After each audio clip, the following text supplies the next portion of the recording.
The letters that changed everything, a 70-year love story. A love beyond time.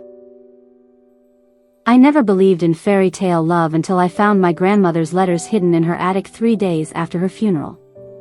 What I discovered there shattered everything I thought I knew about love, sacrifice, and the choices that define our lives. My name is Emma, I'm 32, and I work as a divorce attorney in Manhattan. If that sounds cynical, it's because I am. After watching hundreds of marriages crumble in my office, I'd convinced myself that forever love was just a beautiful lie we tell ourselves. Even my own engagement had ended 6 months earlier when I caught my fiancé texting his ex-girlfriend, confirming what I'd suspected all along, that real lasting love was just a myth. But Grandma Rose had always been different. Even at 89, her eyes would light up whenever she spoke about Grandpa William, who'd passed away when I was 12. She'd get this dreamy look and say, "Oh, Emma, when you find your person, you'll understand. Love isn't just a feeling, it's a choice you make every single day, even when it breaks your heart." I thought it was just old-fashioned romantic nonsense. I was so wrong. The discovery. The attic smelled of lavender and old wood, exactly like Grandma Rose herself. I was up there looking for photo albums for the memorial service when I accidentally knocked over an old hat box. Dozens of letters scattered across the dusty floor, tied with faded blue ribbons. The elegant handwriting on the envelopes made my breath catch. It wasn't Grandpa William's blocky script that I remembered from birthday cards. The return address read, Lieutenant James Montgomery, U.S. Army Air Forces. My hands trembled as I opened the first letter, dated June 15, 1952. My dearest Rose, I know I have no right to write to you, not after what happened, not after the choice you had to make. But I need you to know that not a day goes by that I don't think of you, that I don't wonder what our life could have been. I sank onto an old trunk, my heart pounding. Who was James Montgomery? And what choice was he talking about? As I read letter after letter, spanning 7 decades, the most beautiful and heartbreaking love story I'd ever encountered unfolded before me. This wasn't the simple sweet love story Grandma Rose had always shared. This was something far more complex, far more profound, and far more devastating. The love that never ended. The letters told a story that began in 1951, when my grandmother was just 19 years old. Rose wasn't dating my grandfather William then. She was madly, desperately in love with James Montgomery, a pilot who'd stolen her heart at a USO dance. From James's letters, I pieced together their whirlwind romance. They'd met on a Tuesday, were engaged by Christmas, and planning a spring wedding when James received his deployment orders to Korea. Rose, my darling, I promise I'll come back to you. Wait for me. In 18 months, we'll have our little house with the white picket fence and the garden you dream about. You'll wear that blue dress I love, and I'll never have to leave you again. But James never came back. Not the way he'd promised. The letter that changed everything was dated March 23, 1952. My dearest Rose, I don't know how to write these words. The doctors say I may never walk again. The shrapnel damaged my spine, and even if I do recover, it could take years. I can't ask you to wait for a broken man who might never be able to give you the life you deserve. You're so young, so beautiful, so full of life. Please, my love, don't waste your youth on someone who can't even promise you a future. I release you from our engagement. Find someone who can love you the way you deserve to be loved. I found Rose's response, a handwritten copy she'd kept. James, you beautiful stubborn fool. Do you think I fell in love with your legs? I fell in love with your heart, your mind, your soul, your terrible jokes, and the way you hum when you think no one is listening. I don't care if you never walk again. I don't care if we have to live in a tiny apartment instead of our dream house. I care about building a life with you. I'll wait forever if I have to. But James never received that letter.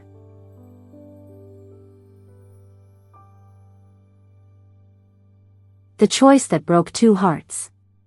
The next letters revealed the devastating truth. James's commanding officer, a family friend, had intercepted Rose's letters and his own. He believed he was protecting them both from a life of hardship and regret. He told Rose that James had died in a military hospital. He told James that Rose had married someone else and wanted him to stop writing. Both of them believed the lie. In her grief, Rose accepted comfort from William, James's best friend from childhood, who'd loved her quietly from afar. William knew about James, he was the one who'd introduced them, but he'd been told James was dead. He genuinely tried to heal Rose's broken heart, and eventually, she learned to love him. Not with the passionate intensity she'd felt for James, but with a deep, grateful affection. They built a good life together. They had my father and my uncle. William was a devoted husband who knew he was living in the shadow of a ghost but loved Rose enough to be content with whatever piece of her heart she could give him. But James never stopped loving her. 70 years of secret letters. What broke my heart as I read through decades of correspondence was realizing that James had written to Rose every year on the anniversary of their engagement. For 70 years, he'd poured his heart out in letters he never intended to send, believing she was happily married and had forgotten him. Rose, it's been 10 years now. I finally learned to walk again, even got married to a nurse who took pity on me. Sarah's a good woman, but she knows she's not you. I wonder if you're happy, if William makes you laugh the way I used to. I hope he does. I hope you have the garden you always wanted. Rose, our daughter would have been 25 today if things had been different. Sarah and I never had children, the war took that possibility away too. But I imagine sometimes what she would have looked like. Your eyes, maybe, but with my stubborn chin. Rose, I saw your husband's obituary in the newspaper. I'm sorry for your loss, but I'd be lying if I said I didn't wonder if there might be a chance for us now. I know it's selfish. I know we're both old. But I never stopped loving you, not for a single day in 43 years. That letter was dated 1995. Grandpa William had died that year. But here's what destroyed me. Tucked between the last few letters was a newspaper clipping. James's obituary, dated January 2018. He died 3 months before my grandmother, never knowing she was still alive, still thinking about him. The final letter. The last letter in the box wasn't from James. It was from my grandmother, dated just 2 weeks before she died. My dearest Emma, if you're reading this, then I'm gone, and I need you to understand why I never told anyone about James. I loved your grandfather William with everything I had left after James broke my heart. He deserved that much, and he was a good man who gave me a beautiful life. But James was the love that set my soul on fire. He was the what if that I carried with me every single day for 70 years. I found out the truth about what happened to us in 1995, through a mutual friend. By then, James was married, and I was a widow with children and grandchildren. What was the point of disrupting his life to tell him we'd been victims of someone else's misguided kindness? But I want you to know, sweetheart, that true love, the kind that transcends time and circumstances, is real. It doesn't always get the ending we want, but that doesn't make it less precious. James taught me that love isn't always about being together. Sometimes love is about wanting someone's happiness more than your own. Sometimes love is about carrying someone in your heart so completely that they become part of who you are. Don't settle for anything less than a love that changes who you are at your core. Don't be afraid of the pain that comes with loving someone that deeply. The pain is proof that what you had was real. I kept James's letters because they were proof that fairy tale love exists, even when it doesn't get a fairy tale ending. I hope someday you'll understand. All my love, Grandma Rose. P.S. There's one more thing in this box. Look carefully. The revelation that changed everything. At the bottom of the hat box, wrapped in tissue paper, was a small velvet box. Inside was the most beautiful engagement ring I'd ever seen, an antique sapphire surrounded by tiny diamonds. Attached was a note. This was James's ring. I wore it on a chain around my neck for 70 years, hidden under my clothes. Your grandfather never knew. I want you to have it, not necessarily to wear, but to remember that love like this exists. Don't accept anything less. I'm crying as I write this, sitting in my grandmother's kitchen, surrounded by the evidence of her extraordinary love story. I understand now why she always seemed to carry a sweet sadness with her, why she'd get that faraway look when she thought no one was watching. She lived two love stories simultaneously, the one she chose with my grandfather, full of contentment and genuine affection, and the one she carried in her heart with James, full of passion and endless possibility. The letter I never expected. Just when I thought I'd reached the end of this incredible story, my phone rang. It was a lawyer from Boston. "Ms. Thompson, I'm calling about the estate of James Montgomery. You were listed as a beneficiary in his will." My hand started shaking again. "I think there's been a mistake. I don't know anyone named James Montgomery." "Sir, you're Rose Thompson's granddaughter, correct?" Mr. Montgomery left specific instructions. He said if Rose predeceased him, his entire estate should go to her family, along with a letter explaining everything. 3 days later, I received a package containing James's final letter, written just months before his death. To Rose's family, "I don't know if Rose ever told you about me, but I loved your grandmother for 70 years. I've been writing to her in my heart since 1952, and I wanted you to know that she was the most extraordinary woman I ever met. She taught me that love doesn't need possession to be real, that you can carry someone with you even when they're not yours to keep. I never married for love again after losing her, though I tried to build a good life. I'm leaving you everything I have, not because I expect anything in return, but because everything I achieved, every breath I took, every day I lived was somehow connected to the love I felt for her. Please know that she was loved completely, passionately, and eternally. I hope that brings you some comfort. With all my love for the family of the woman who owned my heart, James Montgomery. P.S. Tell her I never stopped humming her favorite song. How this changed me.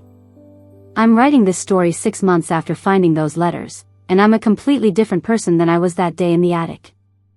I quit my job as a divorce attorney. Not because I suddenly believe every marriage can be saved, but because I realized I was so focused on love's failures that I'd forgotten love's magic. I've started writing love letters to people I care about, real, handwritten letters that tell them exactly what they mean to me. Because James and Rose taught me that unexpressed love is a tragedy waiting to happen. I called my ex-fiancé and thanked him for showing me his true colors before we got married. I wasn't angry anymore. He wasn't my James, and I wasn't his Rose. We would have been settling for something less than transformative love. I'm learning that heartbreak isn't the opposite of love, indifference is. Heartbreak is just love with nowhere to go. And maybe that's okay. Maybe some loves are meant to be carried, not lived. Maybe some people come into our lives to show us what our souls are capable of feeling, even if they can't stay. The truth about forever love. Here's what I learned from my grandmother's 70-year love story. Forever love isn't about being with someone forever. It's about loving someone in a way that changes you forever. Forever love isn't about perfection. It's about connection so deep that it becomes part of your DNA. Forever love isn't about avoiding pain. It's about finding someone worth hurting for. Forever love isn't about fairy tale endings. It's about love so real it survives separation, misunderstanding, other relationships, decades of silence, and even death.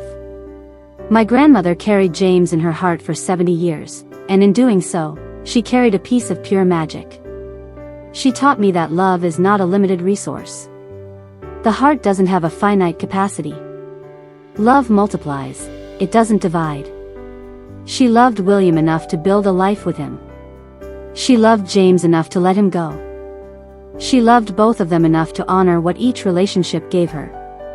And now I understand what she meant when she said love is a choice you make every day. She chose to love William through their daily life together.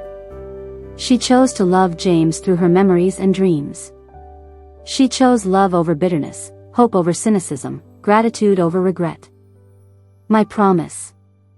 I'm keeping James's ring, but not to wear. I'm keeping it as a reminder that this kind of love exists. That somewhere out there is someone who could love me the way James loved Rose, completely, eternally, without conditions or expiration dates. I'm not settling for anything less. I'm not afraid of heartbreak anymore, because I learned that a heart broken by true love is still fuller than a heart that's never been touched by magic. I'm not cynical about marriage anymore, because I saw that love can coexist in multiple forms, that loving someone doesn't diminish your capacity to love others, that the heart is vast enough to hold complicated truths. And I'm not afraid of loss anymore, because I learned that love isn't about keeping someone. It's about being changed by them so completely that they become part of who you are, and that part can never be taken away. The house that love built. 2 weeks later, I drove to Vermont to see James's house. The address led me up a winding mountain road to a modest log cabin with wraparound porches and flower boxes that had clearly been tended with love. Even in October, there were still late-blooming roses climbing the trellises, and I could imagine how beautiful it must have been in summer. The key was where the lawyer said it would be, under a stone marked with the inscription, "For Rose, who taught me that home is wherever love lives." Walking into that house was like stepping into a shrine to my grandmother. Every room told the story of a man who had built his entire life around the memory of a love that lasted 3 months but defined 70 years. The living room was filled with books of poetry, first editions of Yeats and Browning and Dickinson, all authors my grandmother had loved. The kitchen had a window box where James had grown the same herbs Rose had always kept in her garden: rosemary, thyme, lavender. The bedroom had a hope chest at the foot of the bed, and when I opened it, I found quilts in the exact pattern my grandmother used to make, as if he'd learned to sew just to feel connected to her domestic rituals. But it was the sanctuary that broke me completely. James had converted the smallest bedroom into what could only be described as a temple to their love. The walls were covered with paintings of gardens, photographs of places they dreamed of visiting together, sheet music for all the songs they danced to that magical summer. On a small desk by the window was a typewriter where he'd written his annual letters, and beside it, a photograph of my grandmother at 19, the same one I'd found in the attic but in a silver frame that had been polished to a gleam. But what destroyed me was the bookshelf. It was filled with journals, leather-bound books spanning decades, each one labeled with a year.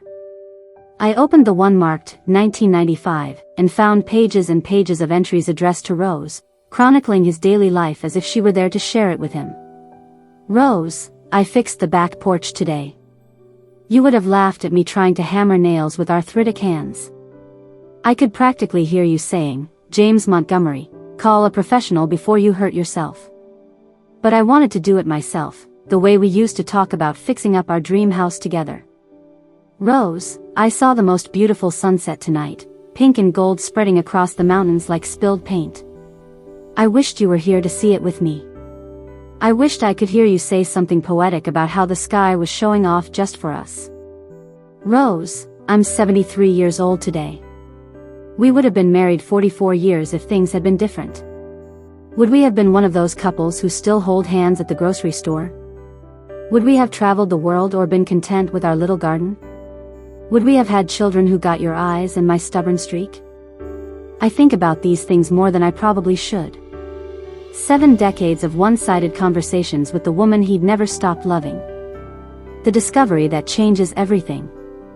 I spent 3 days in that house, reading through James's journals, walking through the rooms where he'd lived with Rose's memory, sitting in the garden where he'd planted flowers in colors she'd loved. On my last morning there, I was packing up some personal items to bring back to my father when I found something that changed everything once again. Hidden in the back of James's desk drawer was a manila envelope marked, "For Rose's family," open only after reading all letters. Inside was a thick stack of papers that made my hands shake as I realized what I was looking at. Copies of letters. Letters from Rose to James. Letters I'd never seen in the attic. The first one was dated December 15, 1995, 3 months after my grandfather's death. My dearest James, I don't know if this address is still valid, if you're still alive, if you'll ever read this. But I found out the truth about what happened to us, and I needed you to know that I never stopped loving you. Colonel Hayes intercepted our letters. You never knew that I wanted to wait for you, wanted to build whatever life we could have together. I never knew that you thought I'd married William by choice rather than circumstance. I married William because I thought you were dead, because I was drowning in grief and he offered me a way to survive. But James, I want you to know that every good day I had, every moment of happiness, Every time I laughed or felt grateful or proud of the life I'd built, all of it was possible because you had loved me completely when I was 19 years old. You changed me, James. You showed me what it felt like to be seen, really seen, by another person. You showed me that I was worthy of the kind of love that stops time and changes everything. That knowledge shaped every choice I made afterward. William is gone now. My children are grown. I'm 63 years old, and I know it's foolish to dream of second chances at my age. But if there's any part of you that remembers what we had, any part that wonders what we could still have, I'm here. I'm still here, and I'm still yours if you'll have me. Forever and always yours, Rose. P.S. I kept your ring. I've worn it on a chain around my neck for 43 years. It's been against my heart with every beat, every breath. There were dozens of letters after that, spanning from 1995 to 2018, the year my grandmother died. Letters filled with details about her daily life, memories of their time together, dreams about what their future could still hold. And James had never received a single one. At the bottom of the stack was a note from a postal worker, dated 1996. Mrs. Thompson, I regret to inform you that the letters you've been sending to this address have been returned as undeliverable. Mr. Montgomery moved from this location several years ago, and we have no forwarding address. If you need to locate him, I suggest contacting the Veterans Administration. Rose had been trying to reach James for over 20 years. James had been longing for Rose for 70 years. And a simple change of address had kept them apart when they might have had decades together. The love that transcended death. I collapsed on James's kitchen floor, clutching those letters, sobbing for the cosmic cruelty of it all. They'd both been alone when they could have been together. They'd both died believing the other had moved on when they were both desperate to reconnect. But as I sat there in that house that love had built, surrounded by evidence of two lives lived in service to a connection that never died, I realized something that changed my perspective completely. They hadn't lost anything. They'd gained everything. Their love story wasn't tragic because it didn't get a traditional happy ending. Their love story was triumphant because it proved that real love is stronger than time, distance, deception, and even death. James had built a beautiful life inspired by loving Rose. He'd helped thousands of veterans and their families through his foundation. He'd written a book that gave hope to people dealing with loss. He'd created art and beauty and meaning, all fueled by the memory of being loved completely. Rose had built a beautiful life too. She'd raised wonderful children, had been a devoted wife to William, had touched countless lives in her community. And she'd done it all with the confidence that comes from knowing you're capable of inspiring transformative love. They'd both lived fuller, richer, more compassionate lives because of their 3 months together in 1951. That love had rippled out into the world through everything they did afterward. And now it was rippling into my life too. How I started believing again. The drive back to New York took 6 hours, and I spent every mile thinking about love, loss, and the choices that define our lives. By the time I reached Manhattan, I had a plan. I started dating again, but differently this time. Instead of looking for someone who looked good on paper, I started looking for someone who made me feel the way Rose described feeling with James, seen, understood, challenged to be better than I was. I went on dates with men who were successful but boring, charming but shallow, attractive but empty. And I walked away from all of them without a second thought, because I'd learned what it meant to wait for magic. Then, 3 months after finding the letters, I met David Chin. Not my ex-fiancé David, a completely different David. This one was a documentary filmmaker who was interviewing me about my work with the Veterans Foundation.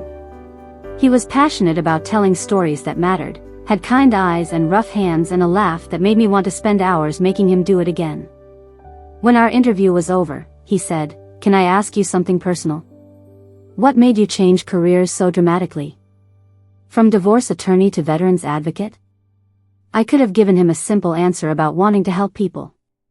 Instead, I found myself telling him about Rose and James, about love letters and missed connections and the power of true love to transform a life even when it can't fulfill all its promises. He listened with complete attention, asking thoughtful questions, his eyes never leaving my face. When I finished, He was quiet for a long moment. Then he said, "That's the most beautiful love story I've ever heard. And the fact that it changed you so completely tells me everything I need to know about who you are." "What does it tell you?" I asked. "That you believe in magic. That you're brave enough to hope for something extraordinary instead of settling for something ordinary. That you understand the difference between love and convenience." We talked for 4 more hours that day. He told me about his own search for meaningful work, about growing up with parents who'd had an arranged marriage that turned into deep love over time, about his belief that the best stories are the ones that hurt your heart in exactly the right way. When he finally left, he said, "I'd like to see you again, if you're interested. Not for work, for whatever this could be." I said yes before he'd finished asking. The love I choose. David and I have been together for 3 months now, and I understand what my grandmother meant about love being a choice you make every day. I choose to trust him with my heart, even though hearts can be broken. I choose to believe in our future, even though futures are uncertain. I choose to love him fully, even though fully loving someone means risking everything. Because Rose and James taught me that the risk is worth it. The pain is worth it. The possibility of heartbreak is worth it for the chance to feel what they felt, even briefly. David knows about the letters. I showed them to him on our 6th date, needing him to understand that I wasn't looking for casual or convenient. I was looking for transformative. He read them with the same reverence I'd felt in that attic, and when he finished, he said, "I want to love you the way James loved Rose. I want to be the person who changes you at your core." "You already are," I told him, and meant it. The wedding ring and the promise. Last week, David proposed. Not with a traditional diamond, but with a vintage sapphire ring that reminded him of the one James had given Rose. He said, "I know you have James's ring, and I would never ask you to wear someone else's love story. But I wanted our ring to honor theirs. I wanted it to be a promise that what we're building will be as real, as deep, as lasting as what they had." I said yes, of course. But I also made him a promise in return. "I will love you with everything I have," I told him. "I will choose you every day, through whatever comes. And if we're lucky enough to grow old together, I will make sure that our love story inspires someone else to believe in magic the way theirs inspired me." We're planning a small wedding for next spring, in the garden at James's house in Vermont. Because it seems right to begin our love story in the place where theirs lived on. The letters I write now. I've started a new tradition, inspired by James's 70 years of unfinished correspondence. Every week, I write David a letter, not an email or a text, but a real letter with pen and paper, telling him something I love about him, something I'm grateful for, something I hope for our future. I keep copies in a box by my bed, creating an archive of our love as it grows and deepens and becomes the foundation for whatever comes next. Because Rose and James taught me that love letters are prayers to the universe, evidence that transcendent connection exists, proof that we're capable of feelings that echo through eternity. What I want you to know. If you're reading this story, if you've made it all the way through Rose and James's 70-year love affair, here's what I want you to understand. True love exists. Not the sanitized, simplified version we see in movies, but the complicated, devastating, transformative kind that changes who you are at your core. It doesn't always get the ending we want. Sometimes it lasts 3 months instead of 70 years. Sometimes it's interrupted by war or deception or simple bad luck. Sometimes the timing is wrong, or the circumstances are impossible, or the world conspires to keep 2 souls apart. But that doesn't make it less real. That doesn't make it less valuable. That doesn't mean it wasn't worth everything it cost. Rose and James loved each other for 70 years without being together for 69 of them. Their love created ripples that touched my life, David's life, the lives of thousands of veterans James helped, the lives of everyone Rose raised and influenced and inspired. Love like that doesn't end when the lovers die. It becomes part of the fabric of the universe, evidence that magic is possible, proof that we're capable of connecting with another soul so completely that time and distance become irrelevant. Don't settle for less. Don't accept comfortable when you could have transformative. Don't choose convenient when you could choose cosmic. Wait for your James. Wait for your rose. Wait for the person who sees your soul and falls in love with it. And when you find them, love them completely. Love them bravely.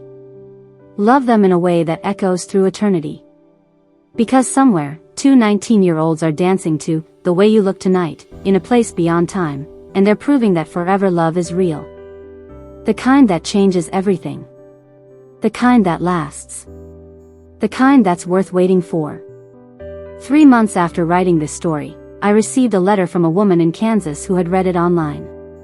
She wrote, "Your grandmother's story gave me the courage to reach out to my high school sweetheart after 30 years of wondering, what if? We're getting married next month. Thank you for teaching me that it's never too late for love." This is how love stories work. They multiply. They inspire. They create more love. Rose and James would be so proud.